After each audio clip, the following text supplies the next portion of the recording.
नमस्कार साथियों। उत्तराखंड में एक हमारे साथी हैं जो बीजेपी का चुनाव निशान है ना, वही वाला नाम है इनका, और कमल त्रिपाठी जी। कमल के साथ साथ जो है लक्ष्मी जी का भी वास है आपके पास, और जो प्रकृति की देवी है उनके लिए बहुत ज़्यादा श्रद्धा है, बहुत प्रेम है। तो मैं आपको आज मिला रहा हूँ और ध्यान से सुनिएगा इनकी बातें, बहुत सुनने लायक बहुत सारी चीज़ें आपको मिलेगी और स्किप मत करिएगा, आराम से सुनिए पूरी देर तक की बातचीत। तो स्वागत है साथियों कमल जी का। कमल जी, उत्तराखंड में एक जगह है जिम कॉर्बेट। जिम कॉर्बेट एक जंगल का नाम रख दिया गया है, कॉर्बेट नेशनल पार्क। और कॉर्बेट नेशनल पार्क की गोद में एक बहुत बड़ा रिजॉर्ट है, आहना रिजॉर्ट। आप आहना रिजॉर्ट चलाते हैं। आहना रिजॉर्ट के बारे में हम लोग बाद में बात करेंगे। दो चीज़ें मैं बता दूं, पर्यावरण से इनका इतना गहरा ताल्लुक़ है, ये इनके रिजॉर्ट में आने से पता चलता है। रिजॉर्ट रामनगर के पास में स्थित है। गोला जाने का एक ब्रिज है, वहाँ से 1-1.5 किलोमीटर बाद आपका आ जाता है। ख़ास बात मैं ये बताने जा रहा हूँ कि कुछ लोग अगर गेट के बाहर टेम्परेचर नोट करें, गेट के बाहर अगर ऑक्सीजन लेवल नोट करें, और सड़क से गेट की दूरी मात्र मेरे ख्याल में 50 मीटर भी नहीं होगा, उससे भी कम होगा, और गेट के अंदर आ जाए, आप देखेंगे कि जलवायु का फ़र्क शुरू हो जाता है। ये पर्यावरण की जो सेवा की है त्रिपाठी जी ने, तो मैं न रिजॉर्ट की बात करूँगा, ना होटल की बात करूँगा, ना खाने की बात करूँगा, ना रहने की बात करूँगा, वो बच्चों से पूछेंगे। अभी मैं बात करना चाहता हूँ कि ये जो पर्यावरण का प्रेम है कैसे आपके दिल में आया, और आपने कैसे इतना इको फ्रेंडली रिजॉर्ट बनाया। इसके पीछे पर्यावरण प्रेम होगा आपका। जी राजेश जी, आपने बात मैं कहूँगा इस बारे में कि देखिए, कोई भी चीज़ बिना पैशन के नहीं होती है। जी जब आप, और ये पर्यावरण से प्रेम तो मेरे ख्याल से हर इंसान का होता है।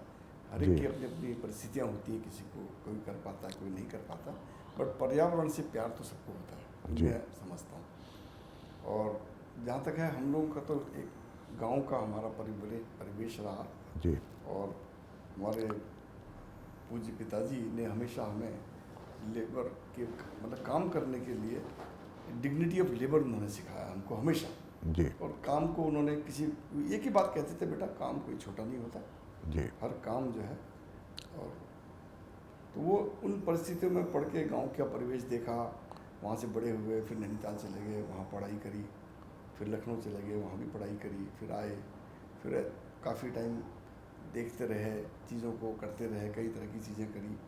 फिर उसके बाद जब ये हम लोग एक बैरन यहाँ पर जब आए हम लोग, तो बैरन लैंड था, तो उसको हमने डेवलप करने की कोशिश करी। तो हमारे पास एक अपॉर्चुनिटी ये थी कि हम जो भी चीज़ें चाहते थे खुद लगा सकते थे, हमें जी पता था। जी तो हमने कहा जंगल को ही हमने कहा एक बेस मान के जी हमने इसको भी जंगल बनाने की कोशिश करी। मैंने आपको एक चीज़ बताऊँगा, एक किसी ने एक बार ऐसी कहा कि भाई मैं एक बार एक तितली, बटरफ्लाई होती है ना, बटरफ्लाई को लेके आया अपने यहाँ, थोड़ी दिन पाली, जी उड़ गई। फिर एक चिड़िया को लेके आया, फिर उसको पाला, फिर वो भी उड़ गई। जी फिर कुछ दिनों में एक गिलहरी को लेके आया, हाँ तो गिलहरी भी चली गई। जी समझ में नहीं आया मेरे, फिर मैं एक पेड़ लेके आया, हाँ। मैंने पेड़ लगाया, फिर तीनों चीज़ें अपने आप वापस आ गई। क्या तो बात है, बहुत बहुत सुंदर बात जो है। तो कहने का ये है ना कि ये सारी चीज़ें एक दूसरे से जुड़ी हुई चीज़ें हैं। जी और फिर एक मज़ा भी आता, आपको बताऊं, मैंने तो हाँ अपने हाथों से पेड़ लगा के देखा है।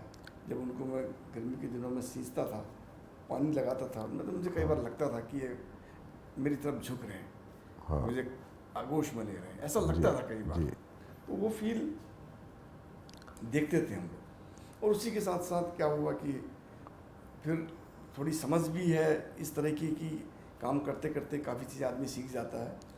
तो हमें ये लगा कि उसके साथ जो भी उसके साइड इफ़ेक्ट होते हैं कि भाई इसके साथ ये भी अच्छा लगेगा, इसके साथ ये भी अच्छा लगेगा, इसके साथ ये करना चाहिए तो इससे अच्छा लगेगा, कुछ गलतियाँ होती हैं, कुछ सही होती है ना, जी तो आदमी धीरे धीरे करता है, सीखता है। और फिर ट्रैकिंग करी, कहीं घूमे, देखा अपने सामने कई, मतलब एक एक्सपीरियंस के साथ क्या होता है, एज के साथ एक एक्सपीरियंस भी बहुत आ जाता है। आप देखते हो, सामने नज़र आती हैं चीज़ें, कहाँ गलत हो रहा है, कहाँ सही हो रहा है, तो ये सारी चीज़ें दिमाग में आती हैं। एक मेरी छोटी सी कविता है, आपकी बातों से मुझको याद आ गया। पेड़ काटने से पेड़ नहीं समाप्त होते, समाप्त होते हैं लकड़हारे, बढ़ई और पूरी मानवता। तो पेड़ हमारे जीवन की नब्ज़ है, पेड़ हमारे लंग्स हैं। पेड़ों के प्रति जो प्रेम है आपके मन में, हालांकि एक बड़ी दुख भरी घटना मैंने देखी।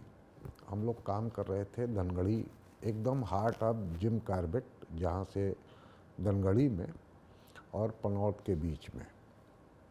वहाँ कम से कम मेरे देखते देखते कम से कम जो है शीशम रहा हो या साल रहा हो, जो भी पेड़ है, टिम्बर था वो बेसिकली, कोई भी। वहाँ पे मेरे देखते देखते कम से कम 50,000 से लेके 1,00,000 पेड़ काटे गए। अच्छा। और जब मैं यहाँ से देखता था, रोज़ी देखता था, तो आँख में आंसू आ जाते हैं। इतने पेड़ एक साथ काटे गए। और क्यों काटे गए? कारण ये बहुत हाई लेवल पे तो मैंने नहीं पूछा, लेकिन हमने पूछा तो पता चला कि ये टिम्बर है, इसमें फलदार वृक्ष नहीं लगते, जानवरों को प्रॉब्लम होती है, उनको खाने की प्रॉब्लम होती है। तो बहाने तो बहुत अच्छे अच्छे हैं, लेकिन जिस पेड़ को अगर हम आज उनका रिप्लेसमेंट लगा भी देते हैं तो उनको भी ग्रो होने में 40 साल जाएगा, 50 साल जाएगा। उस 50 साल के बीच का पर्यावरण का नुकसान कौन झेलेगा? ये तो साहब जंगल की बात है। डीप फॉरेस्ट में जो है उसकी बात है। तो एक यहीं से एक बहुगुणा जी थे, उनका सुंदरलाल बहुगुणा जी, उनका चिपको आंदोलन निकला था। तो ये आंदोलन कमज़ोर कैसे पड़ा? इस आंदोलन का रिप्लेसमेंट क्या है? अगर आपने इतने सारे जो है अपने प्रांगण को जंगल बना दिया है और लोग जंगल को प्रांगण बनाते जा रहे हैं, इसके लिए क्या कहना चाहते हैं आप? मुझे जो आपने भी कहा ना, क्योंकि हम लोग यहाँ पर रहते हैं, देखते हैं, जी जो अभी आप बता रहे थे कि पनोद नाला के बीच में जो पेड़ कटे हैं, जी, मुझे ऐसा लगता है कि वो पेड़ सागौन के रहे हैं, ज़्यादा सागौन के रहे सागौन के होंगे। पेड़। जी तो मैं आपको एक चीज़ बताऊँ बड़ा क्लियर, अभी अनफॉर्चुनेटली सागौन के पेड़ तो हैं ही कटने के लिए, आपको बताऊँ ओके। Very simple. हाँ। इसका फर्नीचर कहीं बनता था, हाँ। और जिसे कॉमर्शियल ट्री। ओके। तो जैसे इसको पेड़ को अगर आप, इसकी लाइफ भी ज़्यादा नहीं होती है, जी और ये पर्यावरण को कोई भी फायदा नहीं देता, ओके। कोई भी फायदा नहीं देता। ओके। अगर ये केवल पर्यावरण को नुकसान करता है, लेकिन क्यों? जी। क्योंकि एक ह्यूमन बीइंग की ज़रूरत है, इसलिए हमारी ज़रूरत है। हम जहाँ बैठे हैं ना, ये सब टीक का हाँ। बना हुआ ही है, जी जी जी फर्नीचर, जी ज़रूरत है इसकी, जी। इसलिए हम इसको लगाते हैं। और वो अनफॉर्चुनेटली कई बार फॉरेस्ट के जो नियम कानून ऐसे बन जाते हैं जी कि अब जैसे कॉर्बेट, मैं बता रहा हूँ, बाउंड्री में हमारे यहाँ लगे हुए हैं, टीक के पेड़ लगे हुए हैं, जी ये किसी भी दिन हैजार्ड बन सकते हैं, आपको बताऊं, हैजार्ड। जी क्योंकि अगर इनमें फॉरेस्ट फायर हो जाए जी तो रुकेगा ही नहीं, कोई संभलेगा नहीं, इतना बड़ा ओके। पत्ता होता है इसका। जी। और इतना जब ये ट्रेवल करता है, क्योंकि आग जलती है जब, तो एयर जो है गर्म हो जाती है, जी गर्म होकर उड़ती है ऊपर को जाती है, तो ये बड़े बड़े पत्ते होते हैं, जहाँ भी लेके जाएंगे जी। तो ये फॉरेस्ट को बहुत बड़ा नुकसान कर सकते हैं। अच्छा, एक चीज़ का इसी बात पे याद आया हमें, इसके बारे में भी मैं आपकी राय जानना चाहूँगा। जो एक बार मेरे को जाना था बागेश्वर, तो धनगढ़ी साइड से हम लोग निकले और मन हुआ कि इस रास्ते से जाते हैं। जी। तो धनगढ़ी से होते हुए रानीखेत से आगे हम लोग पिथौरागढ़ के पास तक गए, बागेश्वर गए, तो लगातार हमने देखे पेड़ पूरे जले, अध जले, 40% जले, 25% जले, 20% जले, तो इतने सारे पेड़ जले थे। मेरा इरादा था कि मैं कई दिन वहाँ रुकूंगा, लेकिन कहीं न कहीं से दिल में इतनी तकलीफ़ हुई और एकदम उदास से पहाड़, जब जले हुए पेड़ होंगे तो पहाड़ तो उदास हो ही जाएगा। और पहाड़ पे लोग घूमने जो जा रहे हैं, जो टूरिस्ट आ रहा है, वो क्या देखेगा? वो खुश तो नहीं हो सकता। अगर जरा भी सेंसिटिव है तो खुश नहीं होगा। इसके लिए कुछ आपके जो अभी आपने बताया, वो भी शायद साल के वृक्ष रहे हों, तो जो टीक का प्रॉब्लम है वही वहाँ पे भी है। मैं बताऊंगा आपको। यस, मैं आपको बताऊँ ना, अभी इसमें बड़ा इंपॉर्टेंट चीज़ है ये आपको बता रहा हूँ। ये जो आपने क्वेश्चन किया ना, जी क्या हो रहा है, हर तरह के लोग सोसाइटी में, जी हर एक आदमी का किसी का एक एजेंडा हो गया। जी कोई बन गया कंजर्वेशनिस्ट बन गया, कोई बन गया कि हम जंगल बचाएंगे, कोई ये। एक्चुअल में उसका मूल जो है, उसकी एक साइंटिफिक स्टडी, भाई फॉरेस्ट डिपार्टमेंट से ज़्यादा तो कोई नहीं बता सकता आपको उसके बारे में, या जिसको नॉलेज हो, पर्यावरण की नॉलेज हो। जैसे मैंने अभी आपसे कहा जी कि ये जो टीक का पेड़ है, ये कटना ज़रूरी है।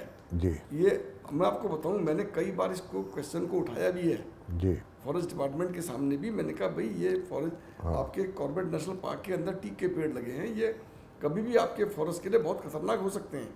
जी लेकिन इनको कटने का, क्योंकि फॉरेस्ट डिपार्टमेंट नहीं है, ये कॉर्बेट नेशनल पार्क है, जी तो यहाँ पर कोई पेड़ कट ही नहीं सकता। जी तो इस वजह से ये टिके हुए हैं पेड़, जी इसको कोई काट नहीं पा रहा है। फिर मैंने उनसे कहा कि भाई अगर ऐसा नहीं भी कोई सर, है, जैसे चलिए कि कार्बेट है, ये थोड़ा सा एरिया कार्बेट है, लेकिन बागेश्वर तक तो नहीं, लगातार वो नहीं, साल वो मैं बताऊंगा वही उसके है। बारे में भी जी आपको बताता हूँ, क्योंकि देखिए मैं इस बारे में ना बहुत क्लियर करके बता रहा हूँ अच्छा, स्टडी आपको। कर रखी है हाँ, आपने मैं पूरी। इसलिए नहीं, ये कारण क्वेश्चन- भी है ये इस। क्वेश्चन जो आपने उठाया ना, जी मुझे कई बार, मैं पढ़ता हूँ तो कई बार मुझे लगता है इस तरह की चीज़ जी कि यार इस क्वेश्चन को तो लोगों के सामने सही चीज़ लानी चाहिए आपको। जी बड़ा इंपॉर्टेंट है कि देखिए ये पेड़ हैं, ये आपने रिमूव करे और आपने लगाया mix tree, mix plant, mix forest. Mix forest में क्या होता है, टीक के बाद एक बार बताऊँ, सबसे पहले टीक के पेड़ के नीचे कोई भी दूसरा पौधा उगता उगेगा नहीं। जी दूसरा है पानी को बहुत पीता है पानी। जी तीसरी चीज़ है फॉरेस्ट फायर के लिए बहुत खतरनाक है, और इन्वायरमेंट के लिए इसका कोई फायदा नहीं। जी चारों चीज़ें इसके साथ हैं। अब आपने इसको काटा, हाँ इसके काट के बाद आपने मिक्स फॉरेस्ट लगाया, तो जी। पूरी रंगत बदल जाएगी फॉरेस्ट की। मतलब फॉरेस्ट्री एंड डिफॉरेस्ट्री जो हाँ, ये है। डिफॉरेस्ट्री जो है ना, ये जो डिफॉरेस्ट्री की हम बात कर रहे हैं, ये बहुत इंपॉर्टेंट है फॉरेस्ट के लिए तो आगे साथियों, एक बड़ी खास बात जो है हमारे त्रिपाठी जी ने बताई। आप लोग जैसे, मैं एक राह आदमी, मेरे को नहीं पता, आज त्रिपाठी जी से मिलके पता चला कि ये टीक की जो डिफॉरेस्ट्री हो रही है, जो ये काटे जा रहे हैं, ये भी पर्यावरण के हित में है। तो जब नेक्स्ट टाइम आप आएँ और कटे हुए आप टीक को देखें तो आप उदास मत होइएगा, और कामना करिएगा कि जिस गति से ये पेड़ कटे हैं, उसी गति से, उससे तेज गति से हम मिक्स फॉरेस्ट की ओर जाएं और मिक्स फॉरेस्ट लगाएं। एक बहुत बड़ा नया टॉपिक जो है मिला है, और मैं अपने दर्शकों से निवेदन करूंगा कि वो लोग भी जो सुन रहे हैं और अपनी ओर से जो कुछ हमारे बच्चे रिसर्च कर रहे हैं, जो देख रहे हैं, वो लोग भी कमेंट्स में अपनी राय दें कि टीक अगर हम लोग हटाएंगे तो उनकी जगह मिक्स फॉरेस्ट्री में क्या करना चाहिए। और एक मेरे को पूरा टर्म नहीं याद आ रहा है, एक मेरे दोस्त थे, वो जब मैं देहरादून शुरू में नौकरी में आया था, तो वहाँ पे वो फॉरेस्ट में थे, तो वो लोग जो है सर्वे करने जाया करते थे। तो लंच पे वो बोलते थे कि मैं थोड़ा 800 किलोमीटर जाऊँगा, फिर लंच पे आते हैं, साथ में खाना खाते हैं। तो एक फॉरेस्ट का एक वो क्या बोलते थे कि जो है हार्टिकल्चर से फॉरेस्ट को जोड़ के कोई सा डिपार्टमेंट था, शायद त्रिपाठी जी को याद हो तो वो बता दें, और नहीं तो कुल मिला के मैं बता रहा हूँ, नाम में क्या रखा है छोड़िए। एक जो फॉरेस्ट है उसको एक लघु स्तर पे भी एक जंगल को क्रिएट करने की बात थी, और उसका नाम मालूम नहीं, लेकिन जहाँ हम लोग बैठे हैं वहाँ पे क्रिएटेड है ऑलरेडी। तो बताएं साहब। मैं जिससे ना आपने कहा, अब आपने कहा ना बागेश्वर के बारे में, जैसे आप जी। जा रहे थे, क्योंकि हम लोग भी पहाड़ों में रहे हमेशा ही, तो यहाँ पर लगा हुआ चीड़। जी चीड़ जो है जिसको बोलते हैं पाइन। जी पाइन इज ए नॉट ये नेटिव नहीं है हमारा, जी। ये आया था यूकलिप्टस की तरह। यूके से बाहर। जी। और यूकेलिप्टस, हाँ। यूकेलिप्टस की बात शायद। यूकेलिप्टस है जहाँ पर वाटर लॉगिंग एरियाज होती हैं, जहाँ पर पानी भर जाता था उसके लिए, जी। उसको बोलते हैं दलदल वाले एरिया में लगाए हाँ, जाते थे, हाँ। ताकि उसको उपजाऊ बना सके, जी। इसको ये सोख ले, क्योंकि बहुत ज़्यादा पानी पीता है। यूकेलिप्टस है या टीक है या ये एक और होता है, याद नहीं आ रहा, वो भी फॉरेस्ट के अंदर तो होने ही नहीं चाहिए, ये तो पाप है आपको बताऊँ। जी अगर फॉरेस्ट के अंदर ये पेड़ हैं इमीडिएटली रिमूव होनी चाहिए। जी। और दूसरा क्या है कि जो आप बता रहे थे पहाड़ के लिए, हमारे यहाँ पर जो पाइन है, पाइन में फॉरेस्ट फायर बहुत होती है। जी जी ये भी जी पहाड़ों के लिए खतरनाक है। जी इस तो इसकी नीडल्स होती है ना पाइन की, जो आपने देखा होगा, कई तरह की गवर्नमेंट अपना प्रयास कर रही है, इसका कोयला बनाएंगे, कोई कह रहा है कि इसको फॉडर भी बनता है, इसका कई तरह की जी चीज़ें बनती हैं। जी जी लेकिन उसका जो सबसे बड़ा पॉइंट आ रहा है वो आ रहा है उसको कलेक्शन ऑफ द, कैसे किया जाए, उसको कलेक्ट कैसे किया जाए। जी। तो वो क्योंकि रोड साइड में तो कलेक्ट हो जाएगा, हाँ। इंटीरियर कैसे कलेक्ट होगा उसकी, तो हमें कोशिश ये करनी चाहिए इसको प्रमोट करने के लिए। हमें कोशिश तो ये होनी चाहिए कि हम धीरे धीरे धीरे इसको रिमूव करें, पेड़ों को जी, हटाएं, जी। और उसकी जगह फॉरेस्ट के जो पहाड़ के पेड़ हैं, हमारा पहाड़ का पेड़ है बांज, जिसको जी। बोलते हैं ओक। ओक। ओक जो होता है ये वाटर रिटेन करता है, ये पेड़ ही ऐसा होता जी। है जहाँ पर पानी का स्रोत होगा जी। वहाँ पर आपको दिखेगा ओक ट्रीज है। जी पहले हम लोग आपको बताएं झरनों के पास ये जो हमारे वाटर स्प्रिंग्स होते थे, उनके लोग वहाँ पर ना पेड़ लगाते थे। आपने देखिए ना हमारे धर्म में हर चीज़ है ना, कभी पेड़ों की पूजा होती है, कभी हम पेड़ों को पानी चढ़ाते हैं। हम लोग इस चीज़ को भूल रहे हैं एक्चुअली। हमारे पास सब कुछ लिखा हुआ है, सब कुछ एकदम वो है, क्रिस्टल drafted है, क्लियर सब चीज। सब कुछ क्लियर है। हाँ। लेकिन हम लोग अभी क्या हो गया कि जहाँ पर हमारा पानी का नौला होता है, नौला बोलते हैं हमारे पहाड़ में। अच्छा, जो नौला और नाले से कंफ्यूज नौला, मत होइएगा नौला, हाँ, नहीं, सर। नहीं। सर इसीलिए मैंने टोका कि सर डिस्क्राइब कर दो या उसको। नौला मतलब होता था कि जहाँ से पानी निकलता था, जी। जो होते हैं स्प्रिंग्स होते हैं, नेचुरल स्प्रिंग्स, तो वो स्प्रिंग से पानी निकल के गाँव में लोग पानी भरने नौले पे जाते जी। थे। और नौले को साफ रखना एक मॉरल ड्यूटी सबकी होती थी, जी। कोई गंदा नहीं करता था उसको।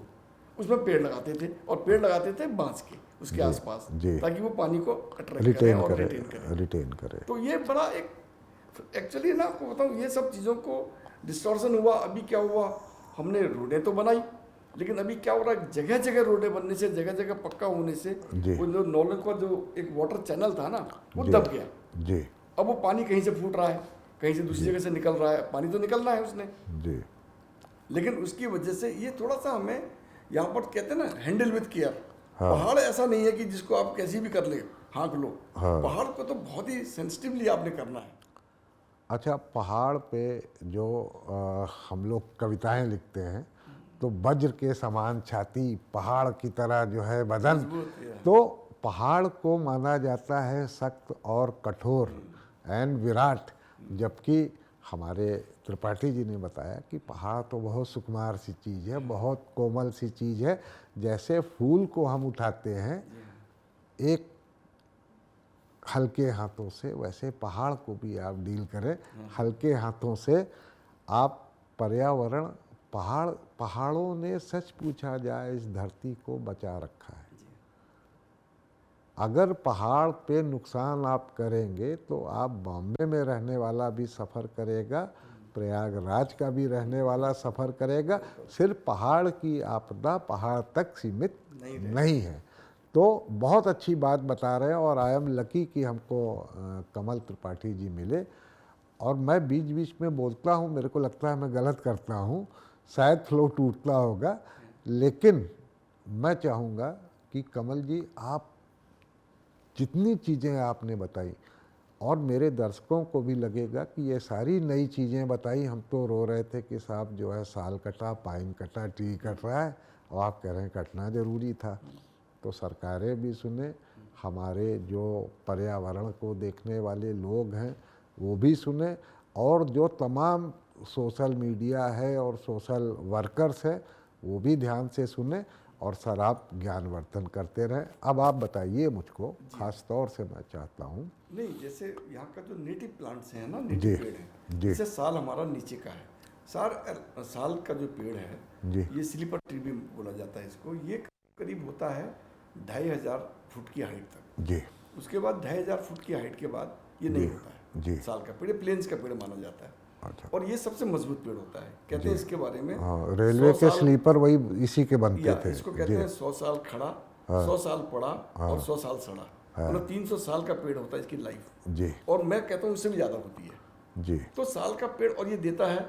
अब कभी भी आप देखेंगे ना, आप या कभी आप ट्रेवल करते हैं या गांव, आप जंगल में जाएंगे, जैसे ही साल का पेड़ आएगा आपको दो चीज़ें मिलेंगी बड़ी। एक तो बढ़िया ऑक्सीजन मिलेगी, जी बढ़िया शांति मिलेगी, और कूल इफेक्ट मिलेगा। गर्मी के दिनों में भी आप जब गुजरेंगे ना, जी। ठंडा बनने लगेगा आपको। और ये भी शायद वाटर रिटेन करता है। जी ये प्लेन्स में वाटर रिटेन करता है साल का जी पेड़। जी जी। तो ये फ्रेंडली है, एनवायरमेंट फ्रेंडली पेड़ है। अच्छा, एक चीज़ का है, शायद तभी बोला जाता है कि नैनीताल के आसपास जो सैनिटोरियम बना, और लोग कहते हैं कि अगर किसी को सांस की और फेफड़े की कोई प्रॉब्लम है तो आप साल के जंगलों में नहीं, कुछ वो दिन साल नहीं है रह। वहाँ पर। हाँ, अच्छा वहाँ पर है चीड़, लेकिन चीड़ का ये है, जी चीड़ के भले ही लाख बुराइयां हों, जी। ऐसा नहीं कि चीड़, मैंने आपसे कहा पाइन का बुराई है, जी लेकिन पाइन ये क्यों उगे, क्यों लोगों ने सोचा इसके बारे में, ये इकोनॉमी को जनरेट करते हैं। जी पाइन में एक तो लीसा होता जी। है जो हम पेंट वेंट हाँ, में भी यूज गोंद। करते हैं, और लीसा जो रोजा होता है। हाँ और दूसरा क्या होता है, ये जो भवाली सैनिटोरियम है, हाँ गेठिया सैनिटोरियम है, या जो पहाड़ों की आबहवा, इवन जवाहरलाल नेहरू, कमला नेहरू हाँ, वहाँ पर वही थी। स्वर्गीय कमला इसी से नेहरू जी इसी वहाँ से पर। तो Yes, याद है। तो वो वहाँ पर क्या होता है कि ये जो पाइन ट्री है, इसको कहा जाता है कि इससे ट्यूबरक्लोसिस जो है, जी और आपकी जो लंग्स की जो प्रॉब्लम्स होती हैं वो heal बेटर होता होती हैं, ठीक जी, होती हैं, जी, हील करती हैं। जी तो ये पेड़ों का ना अलग अलग करेक्टर होता है। जी। सबसे पहले तो मैं बताऊं आपको कि ना, लोगों को दिमाग में पेड़ का मतलब ये नहीं कि हर तरह का, कौन सी आबहवा के लिए, कौन सी क्लाइमेट के लिए कौन सा पेड़ सूट कर रहा है, जी जी एक तो ये ज़रूरी है।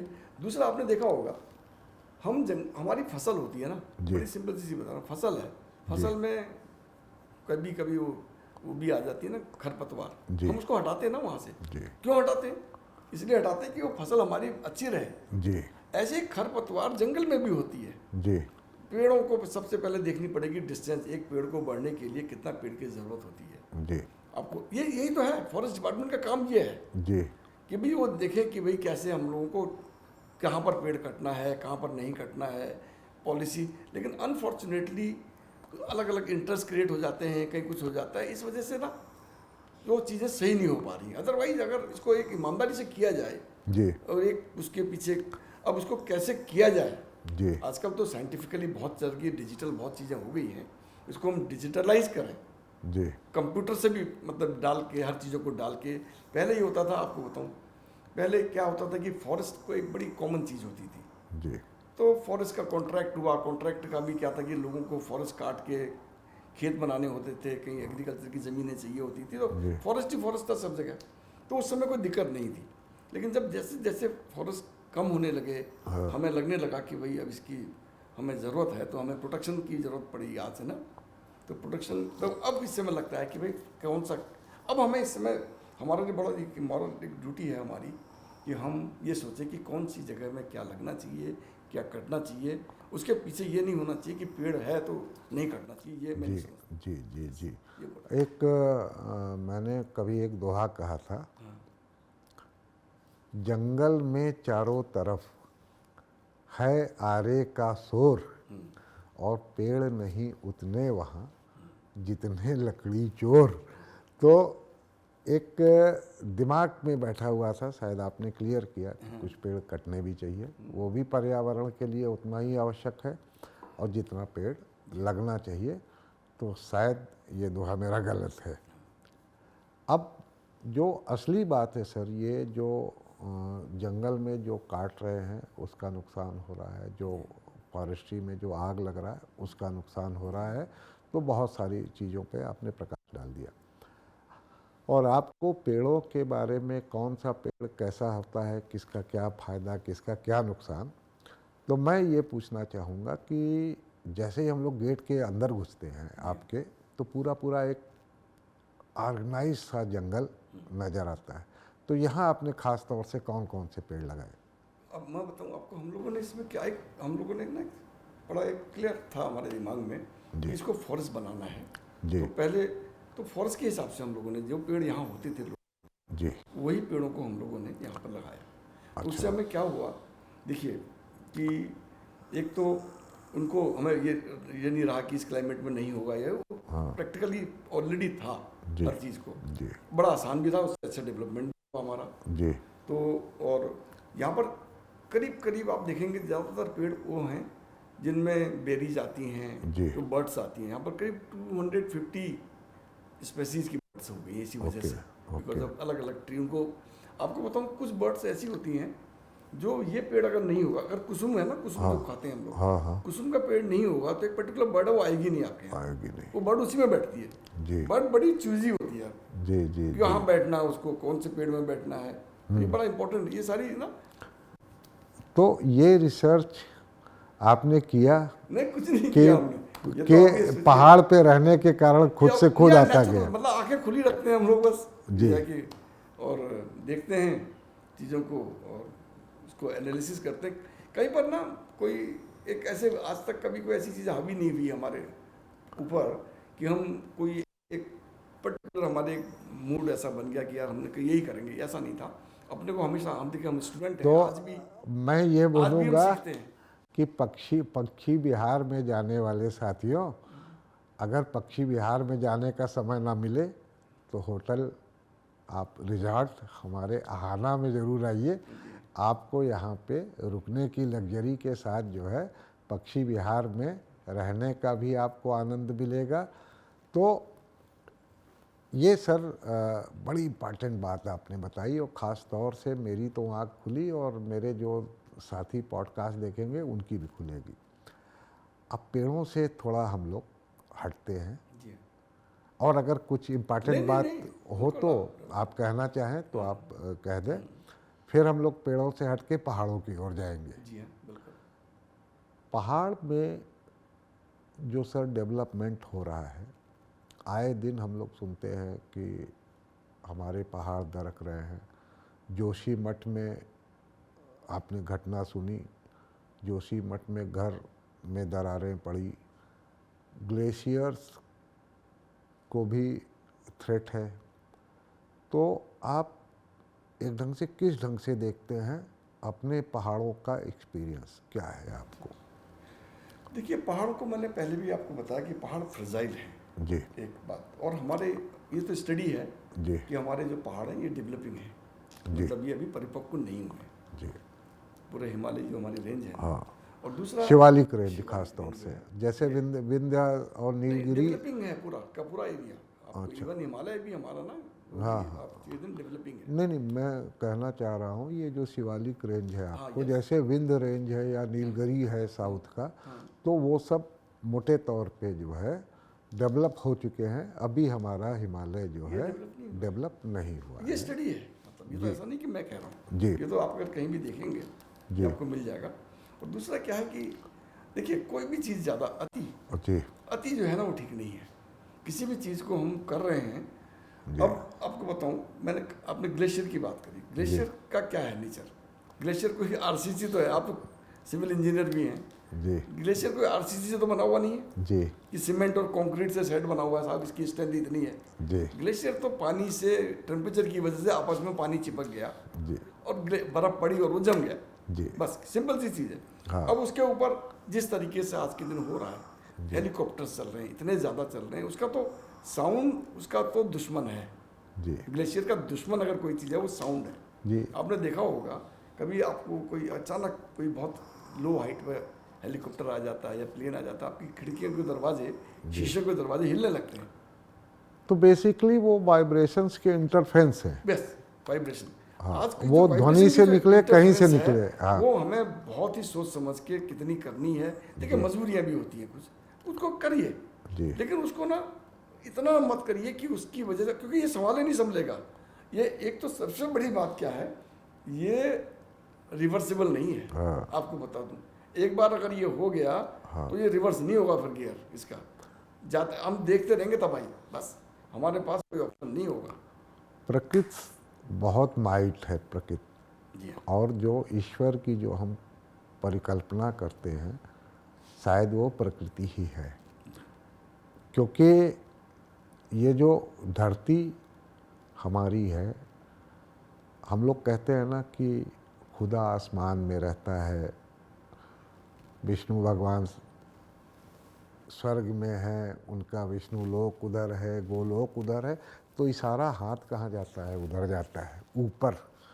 लेकिन मेरा मानना है, और त्रिपाठी जी शायद सहमत होंगे, जिसको हम साक्षात छू रहे हैं, जिसको हम देख रहे हैं, जिस पे हम चल रहे हैं, और हमारे जीवित रहते हुए और हमारे जीवन के बाद भी जो हमें अपने गोद में सुलाती है, हमें अपने साथ रखती है, वो पृथ्वी है।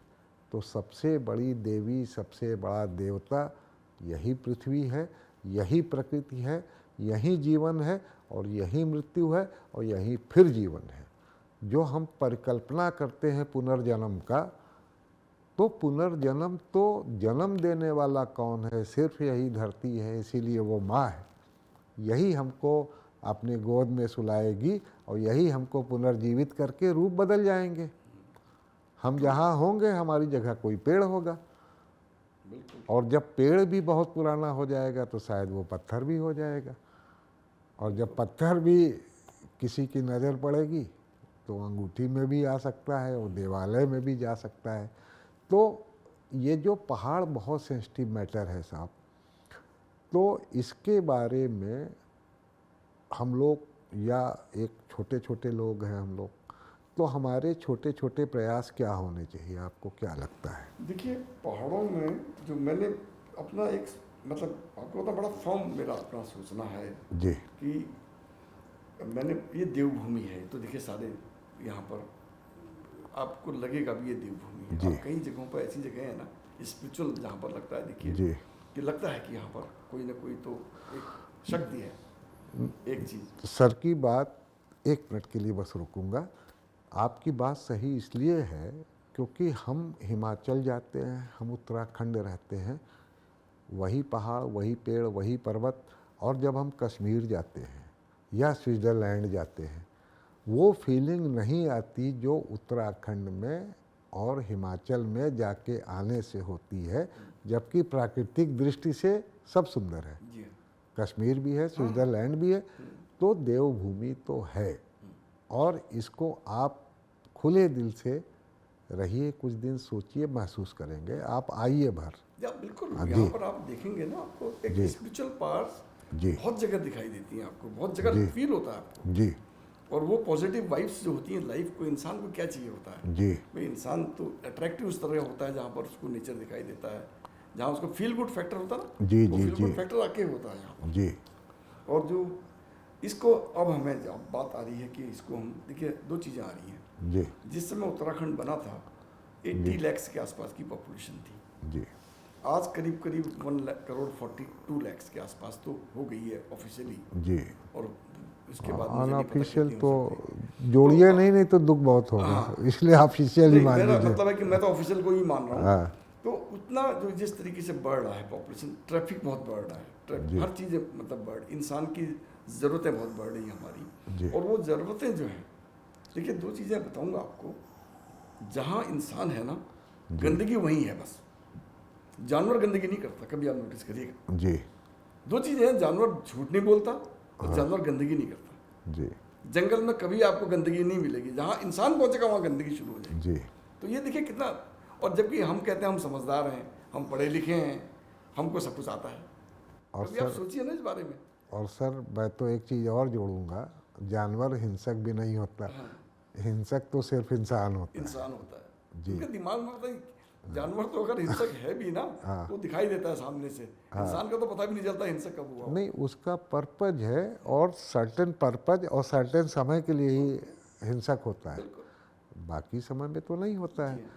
और जानवर और आदमी का अंतर ही यही है। लोग कहते हैं कि तुम जानवर हो क्या, काश हम जानवर होते, तो ये धरती बहुत अच्छी बहुत होती है। अच्छी होती है। यही मैं आपसे कह रहा हूँ कि रात जी। के दिन जहाँ भी जानवर है वहाँ गंदगी नहीं है, और जहाँ इंसान है वहाँ गंदगी है। जी पर एकदम से पता लग जाता है यहाँ इंसान है, गंदगी देखते ही। गंदगी देखते ही। तो सर मेरा प्रश्न अभी भी अनुत्तरित है जी। और इतनी इंटरेस्टिंग बातें हो रही हैं आपसे कि हम लोग एक प्रश्न को छोड़ के दूसरे में खो जाते हैं, लेकिन मैं पीछा नहीं छोड़ने वाला हूँ। आप ये बताइए कि पहाड़ों के लिए एक तो ये तो समस्याएं हैं साहब, पॉपुलेशन अगर इस यहाँ पे पूछा जाए हिंदुस्तान की सबसे बड़ी समस्या क्या है, तो मैं तो कह दूंगा पॉपुलेशन है। पॉपुलेशन पे कोई सरकार नहीं बोलेगी, कभी नहीं बोलेगी, क्योंकि हमको याद है कि जिस समय इमरजेंसी लगी थी उस समय बहुत हम लोग जब बचपन में पढ़ते थे, इमरजेंसी से पहले भी, और अगर आप पिक्चर देखिए तो वहाँ पे फैमिली प्लानिंग का एक प्रचार सा चलता था।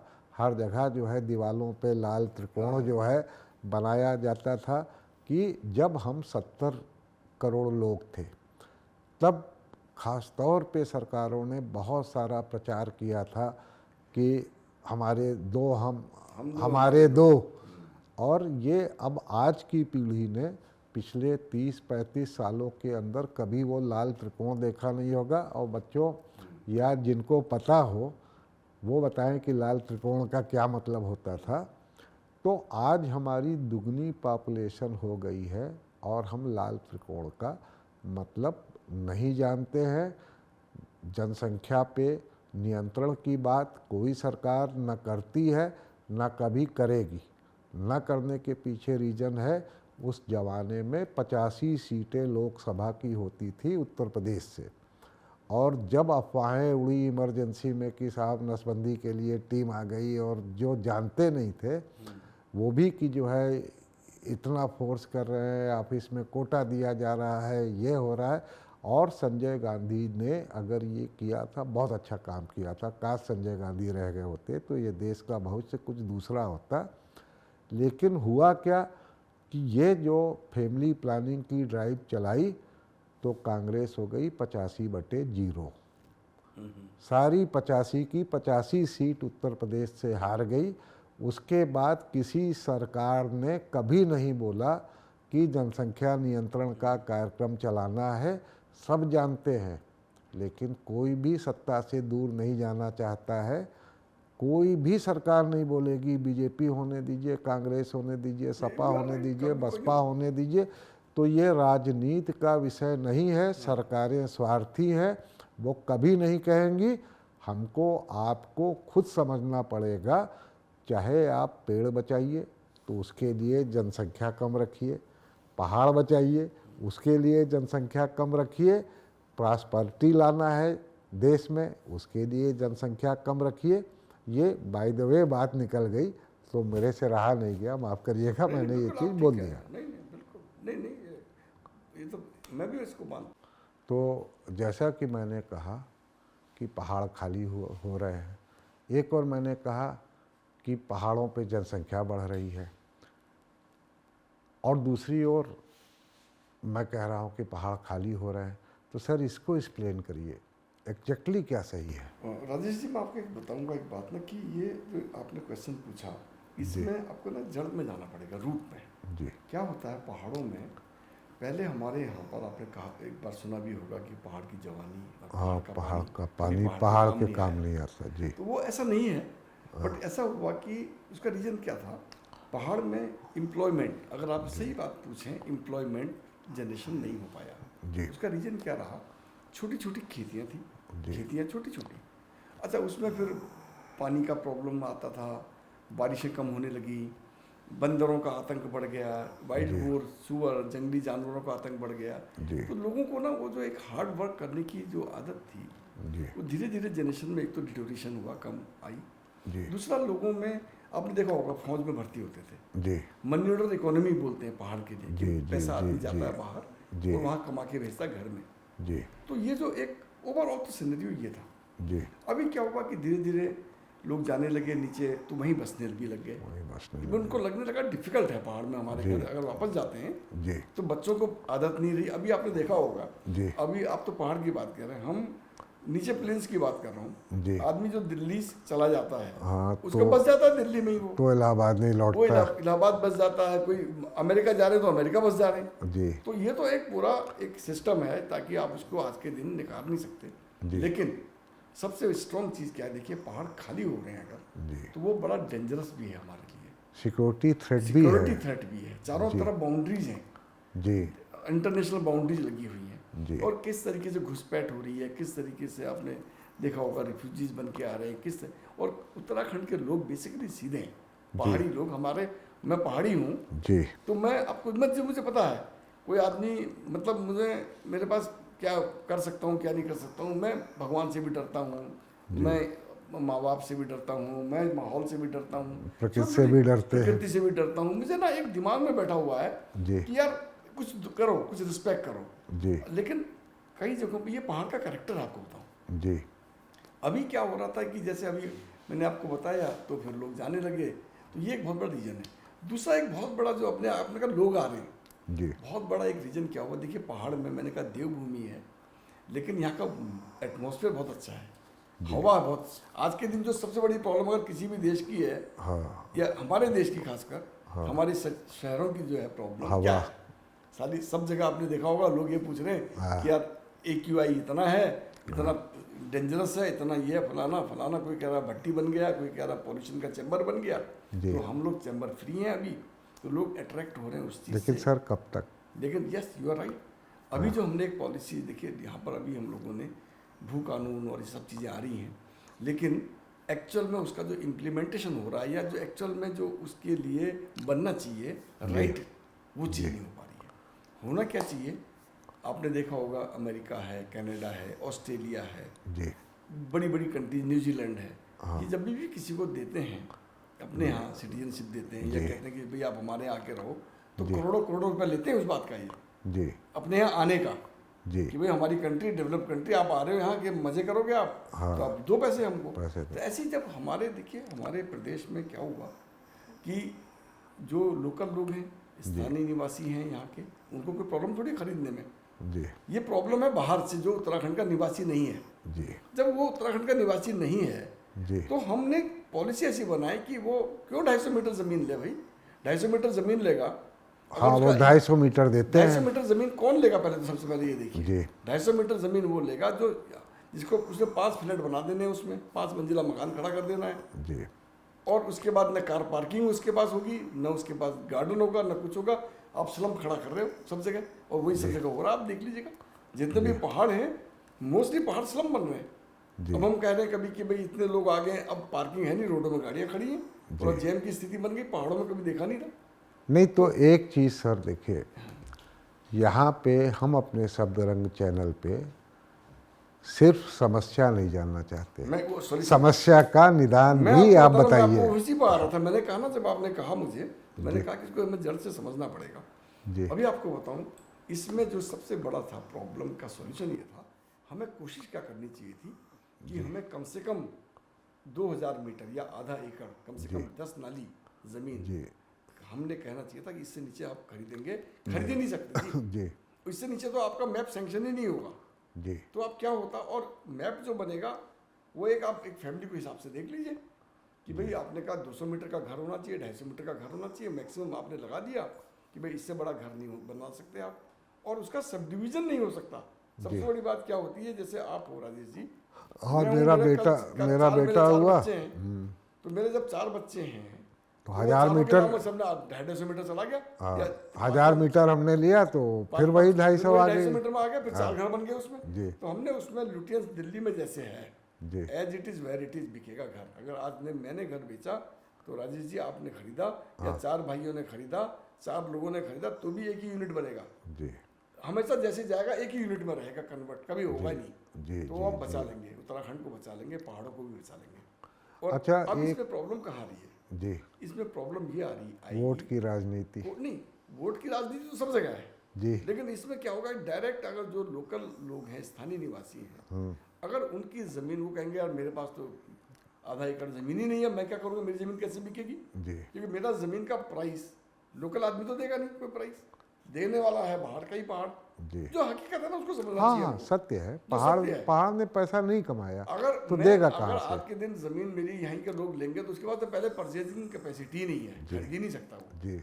ये जो बाहर के लोग आ रहे हैं, तो उनके लिए हमने जब 2000 मीटर की रिस्ट्रिक्शन लगाएंगे और उनको जो आदमी के पास 100 मीटर है, किसी के पास 200 मीटर है, वो बेचना चाहे अपनी जरूरत के लिए, उसकी बिकेगी नहीं। जी तो हमें कोशिश क्या करनी चाहिए कि उसकी ज़मीन भी ना बिके। यही मैनेजमेंट है एक्चुअली। जी। आपको सरकार को यही सोचना है कि हम कैसे इसको करें कि उसका भी नुकसान ना हो। नहीं, वो कोऑपरेटिव एक छोटे छोटे लेवल पे बस बना यही के मेरा और मतलब है सारे कि जो आप है। लोग उसकी ज़मीन को, एक आदमी, मैं आज अगर बाहर का हूँ, जी उत्तराखंड के बाहर जी का हूँ, मैं ज़मीन खरीदना चाहता हूँ, तो जी मुझे आपने कहा राजेश जी भैया मेरे पास 200 मीटर ज़मीन है, तो हाँ मैंने 200 मीटर आपसे ले ली, ये रिस्क तो मुझे लेना पड़ेगा। जी उन्होंने कहा 100 मीटर मेरे पास है, मैंने वो भी ले ली, मैंने 200 मीटर और ले ली, अगल बगल में लोगों से बात करके ले ली। जिस दिन जी जब मेरे पास 2000 मीटर का हो गया, जी तो मेरे पास एक ऑटोमेटिक राइट मिल गया मुझे, मैं बेचने दिखाऊंगा का। कि भाई मैं 200 मीटर का एक घर बना सकता हूँ। जी तो आपकी हरियाली बचेगी, जी आपके ज़मीन में ग्रीनरी आएगी, आपका पॉपुलेशन नहीं बढ़ेगी। अब ये गांव में आप ये सोचिए, गांव कितने बड़े होते हैं हमारे पहाड़ों में, हाँ हाँ, छोटे कहीं छोटे। 500 की पॉपुलेशन है, कहीं 600 की पॉपुलेशन है। उसमें अगर 100 घर बना दिए आपने ना, 5 मंजिला, हाँ तो 500 घर हो गए, 500 परिवार हो गए, तो आप तो माइनॉरिटी में उसी दिन आ जाएंगे। जी जी जी। पता लगा आपका अच्छा, तो घर। एक एक मेरे भी दिमाग में आया कि जैसे कोऑपरेटिव बना के, अगर आप जितने 10 किसान हैं और 10 किसानों के पास छोटी छोटी छोटी छोटी ज़मीनें हैं, तो एक नॉन प्रॉफिट कोऑपरेटिव सोसाइटी बना के, वो भी और मतलब वो कोऑपरेटिव जो है रजिस्ट्री कर दे और मुझे सबका लगता है ना, पैसा वो का सब चीज़ें प्रैक्टिकल डिस्ट्रीब्यूशन नहीं हो होती जाए। हैं। प्रैक्टिकल जो चीज़ें जो है ना, जी हमको प्रैक्टिकल एस्पेक्ट सोचना पड़ेगा कि भाई देखो कैसे चल रहा है, अदरवाइज कोई भी चीज़ फेल हो जाती है। जी मतलब हमारा जो पर्पज है ना, देखिए ये आएंगी प्रॉब्लम, ये तो 10% प्रॉब्लम होंगी, जी 90% प्रॉब्लम नहीं होंगी। जी ये मैं जो बता रहा हूँ ना आपको, और उसको हमने सोचना है उसके बारे में, 10% की प्रॉब्लम भी क्यों हो गई, उसको भी कोई भी ना परफेक्ट कहते हैं ना, माइक्रो डिटेलिंग। हाँ तो माइक्रो डिटेलिंग है ये एक्चुअल में, जी यार हमें उसका भी नुकसान नहीं करना है। जी। अच्छा, एक चीज़ का जो मैंने देखा, मैं कई बार मैं घूम रहा हूँ, तो हालांकि ये चीज़ मैंने हिमाचल में भी महसूस किया, एक जो डेमोग्राफी भी चेंज होता जा रहा है धीरे धीरे, हाँ। और ख़ास तौर से बॉर्डर स्टेट पे, ये कहीं न कहीं से हम बोल तो नहीं सकते हैं इसको, लेकिन आप अगर महसूस करिए कहीं से, तो ये सिक्योरिटी थ्रेट भी है। देखिए और सर, देवभूमि में आपको कहीं से आप या तो इंडस्ट्री खड़ी करें, हर्बल इंडस्ट्री खड़ी करें, मत्स्य पालन करें, या जो इको फ्रेंडली जो भी इंडस्ट्रीज़ हो सकती हैं, वो अगर हम इंडस्ट्रीज़ नहीं लगाते हैं, जैसे हर्ब्स की खेती है, अब बंदर है लेकिन रेगिस्तान में भी तो उगता है, उसके लिए बहुत सारा जो है ग्रीन हाउसेस बना के जो है खेती की जाती है, जहाँ पे बंदरों का थ्रेट नहीं होगा, जहाँ पे वो जंगली सुअर आके हल्दी की अगर आपने खेती कर दी तो हल्दी खोद ले जाते हैं। एक्चुअल में सर, जो मेरे को लगता है बेसिक प्रॉब्लम क्या है कि जहाँ यहाँ का मूल निवासी, उसके पास इतना पैसा नहीं है कि बारबेड वायर भी लगवा सके, पक्की फेंसिंग की तो बात दूर की है। लेकिन अगर सरकार सब्सिडी दे, अगर सरकार पैसा खर्च करे, अगर सरकार के पास, ठीक है मैं मानता हूँ 50,000 करोड़ की इकनॉमी है उत्तराखंड के पास, उसके पास नहीं है पैसा कि वो इस तरह से सब्सिडी दे सकती है, लेकिन as a special state, as a देवभूमि, क्या हमारे पूरे देश का, हमारी सेंट्रल की सरकार का कर्तव्य नहीं है कि यहाँ पे सब्सिडी देकर, यहाँ पे जो छोटे छोटे उद्योग और छोटी छोटी एग्रीकल्चर को, ठीक है हाई वैल्यू एग्रीकल्चर प्रोडक्ट आप करें और उसके लिए सुरक्षा का इंतजाम करें, जिसके लिए सब्सिडी दें, तो क्या ये बसाया नहीं जा सकता? बिल्कुल, ये जो मैंने आपको पहले भी कहा कि माइक्रो डिटेलिंग जी की जरूरत है उत्तराखंड जी के लिए।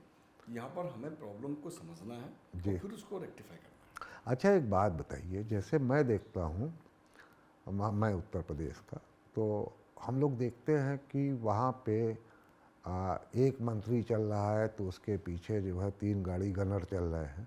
ये सब उत्तराखंड अभी बचा हुआ है इन शोसेबाजियों से। ठीक है, एक सर्टेन लेवल की सुरक्षा चाहिए, सरकारी सुरक्षा होती है। और आपने शुरुआत में बताया कि आप लखनऊ यूनिवर्सिटी से पढ़े हुए हैं, आप धामी जी के सीनियर हैं, यस।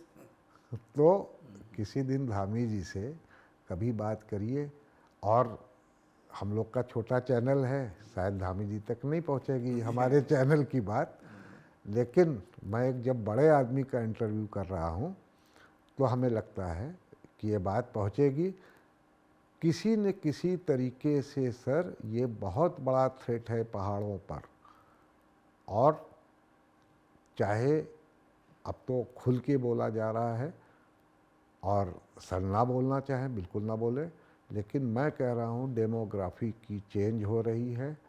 डेमोग्राफी चेंज नहीं होना चाहिए। पहाड़ खाली हो रहे हैं, पहाड़ नहीं खाली हो रहे हैं। और दुर्गम पहाड़ों पर मेरे एक मित्र हैं, वो आईएएस हैं, वो मत्स्य पालन मंत्री के जो है सचिव रहे एक ज़माने में, रूपाला जी के। तो उन्होंने बताया था सर्टेन टाइप की फिशेज हैं जो इसी हिली रीजन्स में पॉसिबल है। ट्राउट होती है ना, हिमालयन ट्राउट। हाँ हाँ, तो वो बहुत महंगा है। महंगा के साथ साथ उसका मतलब बहुत अच्छी फिश मानी जाती है। जी, तो अगर हम लोग जो है हर्ब्स उगाएं, मत्स्य पालन करें, इस तरह से अगर हम चीज़ें करके और रेवेन्यू जनरेट करें, एक बार वही पूंजी वाली बात है, एक बार पैसा सरकार को लगाना ही पड़ेगा अगर स्टेट को बचाना है। और अगर आप उत्तराखंड में पैसा लगा रहे हैं तो ये बिल्कुल मत मान के चले कि कोई भी सरकार कि साहब हम उत्तराखंड में नहीं लगा रहे हैं पैसा। आप उत्तराखंड में नहीं लगा रहे हैं, आप देवताओं की भूमि में पैसा लगा रहे हैं। और अगर देवता को आपने ऋणी कर दिया अपना, तो साहब देवता से ज़्यादा तो कोई दे नहीं सकता। आपको बहुत मिलेगा, बहुत लाभ होगा। और मैं कार्यक्रम एक सर्टेन दूर तक चला गया, देर तक चला गया, तो मैं रिक्वेस्ट करूंगा कि कोई ऐसी बात जो आपके मन में हो और रह गई हो, अगर आप वो बताना चाहें तो हमारे दर्शकों को ज़रूर बताएं। जी हाँ, मेरा आपको यही था कि मैंने कहा पहाड़ों के लिए छोटी छोटी हमारी यूनिट्स हैं, इसके लिए माइक्रो डिटेलिंग की ज़रूरत है। जी और हमें, जैसे आपने कहा हिमालयन में, बता रहा हूँ आपको, पहाड़ों में हिमालयन ट्राउट, पहाड़ में आपने सुना संजीवनी बूटी का नाम सुना जी होगा? जी जी, हमारे उसमें हाँ हाँ, हनुमान जी जो हनुमान लेके जी आए जो थे। लेने गए थे। हाँ हाँ उसका रीज़न क्या है, हिमालय में गए थे लेने के जी लिए। तो हर पहाड़ी एक ऑल्टीट्यूड के ऊपर जी हर चीज़ जो उस ठंड में या उस क्लाइमेट में जो पनप रही है या जो सरवाइव कर रही है, वो कोई ना कोई हर्ब है, जी वो कोई ना कोई दवा है। जी ये आप सोच लीजिएगा कि Himalayan trout is a medicine. मछली तो है ही है, हाँ। मेडिसिन भी है साथ में जी। अपने आप में। जी। तो यहाँ की हर चीज़, आबहवा अच्छी है, तो इसलिए अच्छा, ऐसा भी नहीं कि सरकार को नहीं पता। मैंने उदाहरण नहीं, दिया लेकिन क्या कि होता है? मत्स्य पालन विभाग से मुझको पता चला। यस। तो लेकिन नहीं, सर, वो होता क्या है ना, हमारे यहाँ पर जो वही मैं कह रहा था आपसे, माइक्रो डिटेलिंग के लिए कोई ऐसी चीज़ नहीं बन पा रही है जो कि, जब अब मैं बताऊँ आपको, हम छोटा सा एग्जांपल दे रहा हूँ। हम रामनगर में हैं, ये भावर एरिया, फुटिल्स, जी काशीपुर तराई एरिया में है। कला यहाँ पर पानी का जो लेवल है, वाटर लेवल, वो है करीब करीब 300 से लेके 600 फुट तक। जी, अब बहुत आपको डाउन है। बताऊँ, जो पानी का बोरिंग हो रखा है जी एग्रीकल्चर पर्पज के लिए, वो है 650 फुट का। जी अब उससे पानी निकाल के हम एग्रीकल्चर कर रहे हैं। आप बताइए कहाँ का ये। और वही पानी, अब मैं कह रहा हूँ ना, हमें हर जगह के अलग अलग बनाना पड़ेगा। यहाँ से 25 किलोमीटर दूर काशीपुर है, वो तराई एरिया में, वहाँ 10 फुट में पानी निकल आता है। वहाँ की समस्या तो अब पानी हम है। काशीपुर को, और वहाँ की समस्या डिफरेंट है, और वहाँ की, हमें यहाँ पर एग्रीकल्चर के लिए पानी, फुटिल से अगर हम पानी निकालेंगे, जी, उसकी उसकी कास्ट बहुत है लॉन्ग टर्म में। लॉन्ग टर्म में कास्ट बहुत है। धान का 1 किलो धान चावल उगाने के लिए 5000 लीटर पानी लगता है। जी, तो आप ये सोचिए, जिस पानी को कल के दिन पीने के लिए हम यूज़ कर रहे हैं, पानी पीने के लिए, अंडरग्राउंड वाटर को पीने के लिए यूज़ करिए, और जहाँ पर तराई एरिया है वहाँ पर आप एग्रीकल्चर भी करिए। नहीं तो सरकार की बातें होती हैं। सरकार ने पॉलिसी बनाई कि साहब 2 फसल जो लेते थे धान की, उसको 1 फसल कर दिया। लेकिन काशीपुर में क्यों कर दिया? वो तो तराई है, वहाँ पर प्रॉब्लम ही नहीं, वहाँ नहीं करना चाहिए। बिल्कुल वही मैं कह रहा हूँ आपसे। दूसरी बात क्या है ना, कि जो हमें, वही मैं ये भी बात बता रहा था आपको, जी, जो चीज़ हमको यहाँ पर करनी है, हाँ, वो ये पानी पीने, यहाँ पर आप पीने के लिए ड्रिंकिंग वाटर करिए इसको। जी, और उसको बाद ऐसी चीज़ें आज के लिए आ गई हैं कि आपके पास बहुत ही लेस वाटर की जरूरत पड़ती है। जी और चेक डैम बनाए, यहाँ पर भी बन सकते हैं छोटे छोटे हाँ एरिया। हाँ आपके पास 20 एकड़ एरिया में आपने एक डैम बना दिया, पानी रेन वाटर को हार्वेस्ट कर लिया, हाँ, रेन वाटर को डाल दिया, वो आपका पूरा रामनगर को काफी पूरे चीजों को पूरे cover कर पूरे साल एग्रीकल्चर से लेके पीने से लेके हर आपने चीज़ देखा कवर कर होगा, देगा। हम तो आप भी हिस्ट्री के आपको भी रहता है कि आप पूरे अगर राजा महाराजाओं का सुनिए ना पुराने ज़माने के, तो वो जी। क्या करते थे, जी कोई कुएं खुदवाता था, कोई तालाब बनवाते थे, कहीं कुछ होते थे। और आज के दिन सारे तालाबों में कब्जा हो गया, तो पट गए बन गए तालाब। तालाब। जो एक होता था ना, एक कैचमेंट एरिया होता था किसी चीज़ का, ज़्यादातर उन चीज़ों को हमें ज़रूरत है। छोटे छोटे चेक डैम बना के, छोटी छोटी चीज़ें करके, प्रिजर्व करके, उससे क्या है तो नुकसान नहीं होता है। जी और दूसरा क्या है कि उससे आपको सिंचाई भी मिलेगी, पानी पीने का मिलेगा, अंडरग्राउंड वाटर भी नीचे भी जाएगा। जी जी पहाड़ों में तो बहुत बड़ी प्रॉब्लम है ना पानी की। नहीं, रिचार्ज पानी देखिए, जो अभी आपने बात उठाई थी कि पहाड़ का पानी और पहाड़ की जवानी काम नहीं आती, तो पहाड़ की जवानी तो बहुत सारे फैक्टर्स है। पहाड़ पे बुढ़ापा रह सकता है अगर उसको बहुत प्रेम से हम लोग रख सकें। जवानी ठीक है, उसको साहब आगे बढ़ना है, कमाना है, उसको जाने दीजिए। लौट के उसको आने भी आने का ही उसका इंटरेस्ट दिया, अभी आ इंटरेस्ट रहे लोग। क्रिएट करिए, लौट के वो आएंगे। लेकिन सर पानी तो रोका जा सकता है। नहीं, पानी का तो क्या है ना, नेचर में होता हूँ। पानी तो इसलिए कहा गया कि पहाड़ में पानी रुकेगा नहीं, बह जाएगा बह नीचे। जाएगा। तो वो पानी को इसलिए कहा गया। लेकिन पानी के छोटे छोटे डैम बना के पानी को तो हमें अपनी रिक्वायरमेंट के हिसाब से रोकना पड़ेगा। नहीं, पानी को ज़्यादा देर तक हम पहाड़ पे अल्टीमेटली तो नहीं रोक हाँ, पाएंगे। नहीं वो तो नहीं रोक पाएंगे। और अल्टीमेटली रोकने का जरूरत पर्पज भी नहीं है, ना। रोकने का जरूरत पर्पज भी है, नहीं है। पहाड़ को हम ज़्यादा देर तक रहे हमारी धरती पे। एक मेरा शेर है, उस दिन धरती बहुत उदास हुई, उस दिन धरती बहुत उदास हुई जब समुंदर पे ही बरसात हुई।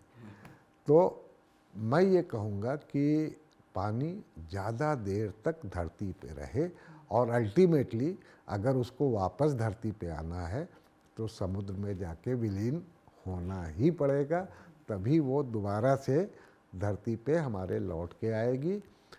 ये एक बात सर जो हमें समझ में आई और हम लोग समअप करेंगे, सर से बहुत सारी ज्ञानवर्धक चीज़ें हमें पता चली। समअप करने के लिए मुझको एक चीज़ समझ में आ रही है कि हर मर्ज का एक ही इलाज है पहाड़ों पे, कि पहाड़ पैसा मांग रहा है। पहाड़ पे हैवी कैपिटल इन्वेस्टमेंट होना चाहिए। हम पहाड़ पे रोडें बना रहे हैं, लेकिन हमारे कच्चे पहाड़ हैं, हमारे बचपन वाले पहाड़ हैं जो हिमालयन वैली में है, हमारे पास हिमालयन रीजन में जो है, उनको अगर हम बचा रहे हैं तो हम कम डेवलपमेंट करें।